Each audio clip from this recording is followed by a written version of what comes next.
আসসালামু আলাইকুম। আজকে আমরা ইংরেজি গ্রামারের আরেকটি গুরুত্বপূর্ণ অংশ শিখব। সেটা হচ্ছে গ্রুপ ভার্ব। হ্যাঁ? গ্রুপ ভার্ব হচ্ছে কি? গ্রুপ ভার্ব হচ্ছে প্রথমে আমাদের একটা ভার্ব থাকবে এবং ওই ভার্বের সাথে একটা করে প্রিপোজিশন থাকবে। তাই না? অর্থাৎ একটা মূল ভার্বের পর বা অ্যাকশন ভার্বের পর আমাদের একাধিক প্রিপোজিশন বসতে পারে। যখন প্রিপোজিশন বসবে তখন কিন্তু তারা ভিন্ন, ভিন্ন অর্থ প্রকাশ করে। হ্যাঁ? এটাই হচ্ছে যে মূলত গ্রুপ ভার্ব। এখন আমরা এখানে আজকে একটা পার্ট শিখব, সেটা হচ্ছে যে এই যে মেক এরপরে কি বসবে? অফও বসতে পারে, ফ্রমও বসতে পারে।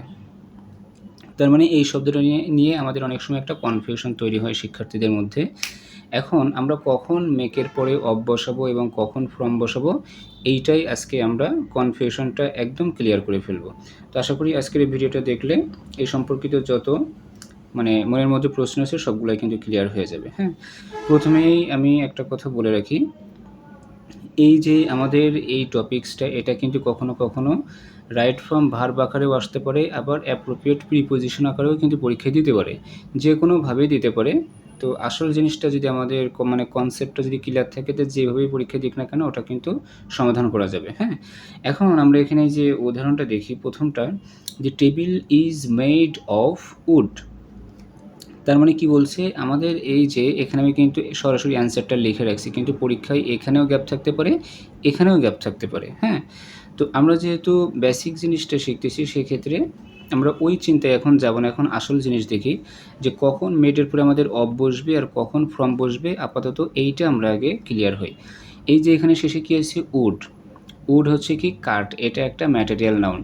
এখন এই ম্যাটেরিয়াল নাউন থেকে আমরা যদি নতুন একটা জিনিস তৈরি করি এবং সেই জিনিসে যদি এই ম্যাটেরিয়াল নাউনটা সরাসরি যদি উপস্থিত থাকে, অর্থাৎ দৃশ্যমান থাকে, হ্যাঁ, তাহলে আমরা মেডের পরে কী বসাবো?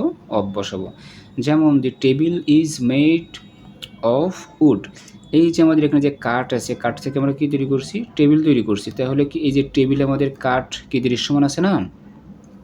এখন আমরা চেয়ার তৈরি করি, টেবিল তৈরি করি, তারপরে যে খাট বা হচ্ছে যে অন্য কোনো আসবাবপত্র যেটাই তৈরি করি না কেন, ওইখানে যদি আমাদের কাঠটা দৃশ্যমান থাকে, তাহলে আমরা মেডের পরে কী বসাবো?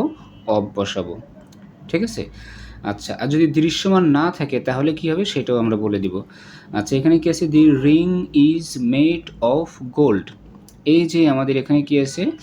গোল্ড আছে। গোল্ডটা কি নাউন? গোল্ডটা হচ্ছে একটা ম্যাটেরিয়াল নাউন। এখন এই ম্যাটেরিয়াল নাউন থেকে আমরা একটা কি তৈরি করছি? রিং তৈরি করছি। স্বর্ণ থেকে যদি একটা নতুন অর্নামেন্টস তৈরি করা হয়, তাহলে কি সেখানে স্বর্ণটা ভ্যানিশ হয়ে যায়, মানে অনুপস্থিত হয়ে যায়? অবশ্যই অনুপস্থিত হয় না, জাস্ট ওর আকার আকৃতির পরিবর্তন হয়, কিন্তু মূল উপাদানটা কিন্তু থেকে যায়। তাহলে যে গোল্ড আছে, গোল্ড থেকে আমি যখন রিং তৈরি করব বা অন্য কোনো অর্নামেন্টস তৈরি করব, তাহলে কিন্তু গোল্ড কিন্তু ভ্যানিশ হয়ে যায় না, বা গোল্ড কিন্তু নতুন রূপে অন্য কোনো জিনিসে কিন্তু তৈরি হয় না। হ্যাঁ, তাহলে এখানে কি হচ্ছে? জাস্ট গোল্ডটাকে আমরা মডিফাই করে তখন কি করি? হয় আমরা রিং তৈরি করি, অথবা আংটি তৈরি করি, বা হচ্ছে যে হাতের চুড়ি বা চেইন, এই জাতীয় কোনো কিছু কিন্তু আমরা তৈরি করি। কিন্তু আমরা যতই আংটি তৈরি করি, চুড়ি তৈরি করি, বা হচ্ছে যে গলার হার তৈরি করি, যেটাই তৈরি করি না কেন, সেখানে কিন্তু স্বর্ণটা আমরা দৃশ্যমান দেখতে পাই। হ্যাঁ, যেখানে স্বর্ণটা দৃশ্যমান দেখা যাবে সেটাই হচ্ছে যে আমাদের, সেই ক্ষেত্রে প্রিপোজিশন কোনটা নিব মেডের পরে? অবশ্যই অফ। তাহলে আমরা অফের ক্ষেত্রে কি বলবো? আমাদের শেষে যে ম্যাটেরিয়াল নাউনটা থাকবে, এই ম্যাটেরিয়াল নাউন থেকে নতুন যে আমরা জিনিস তৈরি করব, সেইখানে যদি সরাসরি ওই ম্যাটেরিয়াল নাউনটা দৃশ্যমান থাকে, তাহলে আমরা মেডের পরে কী বসাবো? অফ বসাবো। আর যদি দৃশ্যমান না থাকে, তাহলে আমরা সেখানে কী বসাবো? ফ্রম বসাবো। এখন সেটার উদাহরণটা আমরা একটু দেখি। Paper is made from would. এই যে এখানে আমাদের যে উড বা কাঠ আছে, এটা থেকে আমরা কী তৈরি করছি? পেপার তৈরি করছি। আচ্ছা, এই পেপারের মধ্যে এখন কি যে কাঠটা কি দৃশ্যমান আছে? মানে কাঠটাকে এরকম হাত দিয়ে ধরলে কি আমরা বুঝতে পারবো যে এটা কাঠ বা এটা অন্য কোনো জিনিস? ওটা কিন্তু আমরা সহজে দৃশ্যমান করতে পারবো না, বা ওটা দৃশ্যমান না। হ্যাঁ, যেমন এই যে আমি এখানে যে পেজে লিখছি, এই পেজটাও কিন্তু যদিও হয়তো কোনো কাঠ দিয়ে তৈরি হইতে পারে, অথবা ঘাস থেকে তৈরি হইতে পারে, অথবা বাঁশ থেকে তৈরি হতে পারে, কিন্তু সেটা কি এখানে দৃশ্যমান আছে? দৃশ্যমান কিন্তু নেই। তো যখন আমাদের মূল উপাদানটা দৃশ্যমান থাকবে না, তখন আমাদের মেডের পরে কি বসবে? ফ্রম বসবে। ঠিক আছে? আচ্ছা, পরের উদাহরণটা দেখি। Glass is made from sand. আচ্ছা, স্যান্ড হচ্ছে যেটা বালি, এটা হচ্ছে আমাদের কি নাউন? Uncountable noun. আবার সবগুলো আনকাউন্টেবল নাউন কি নাউনের মধ্যে পড়বে? ম্যাটেরিয়াল নাউনের মধ্যে পড়বে, তাই না?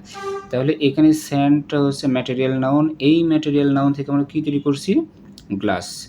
এখন এই গ্লাস অর্থাৎ কাঁচ, এই কাঁচের মধ্যে কি আমরা বালিটা স্পষ্ট দেখতে পাচ্ছি বা বালি কি এখানে দৃশ্যমান আছে? বালি যেহেতু দৃশ্যমান নেই, সেক্ষেত্রে মেডের পরে আমরা কি বসাবো? ফ্রম বসাবো।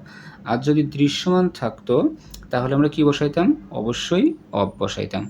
তাহলে আমরা এখন এই মর্মে একটা কথা বলতে পারি যে আমাদের হচ্ছে যে শেষে যে নাউনটা থাকবে, এই নাউনটা যদি আমাদের তৈরিকৃত জিনিসে যদি সরাসরি দৃশ্যমান থাকে, তাহলে আমরা মেডের পরে অফ বসাবো।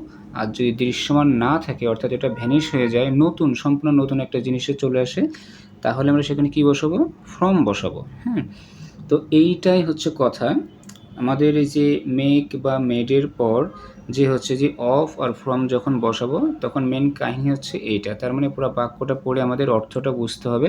অর্থ বুঝলে তখন কিন্তু আমরা এটা অ্যাপ্লাই করতে পারবো। হ্যাঁ, আর এর সাথে আরেকটা কথা বলে রাখি, সেটা হচ্ছে যে এই জিনিসটা কিন্তু আমাদের বিভিন্ন চাকরির পরীক্ষা সহ যারা ওই যে অ্যাডমিশন পরীক্ষা দেয়, অ্যাডমিশন পরীক্ষার্থীদের জন্য কিন্তু খুবই গুরুত্বপূর্ণ। সুতরাং যাদের এটা নিয়ে কনফিউশন ছিল, আশা করি ভিডিওটা দেখার পর তাদের কনফিউশনটা দূর হয়ে যাওয়ার কথা। তারপরেও যদি সমস্যা থাকে, তাহলে সেটা আমাকে অবশ্যই জানাতে হবে। আর আজকে এই পর্যন্তই। সবার জন্য শুভকামনা রইল। ধন্যবাদ।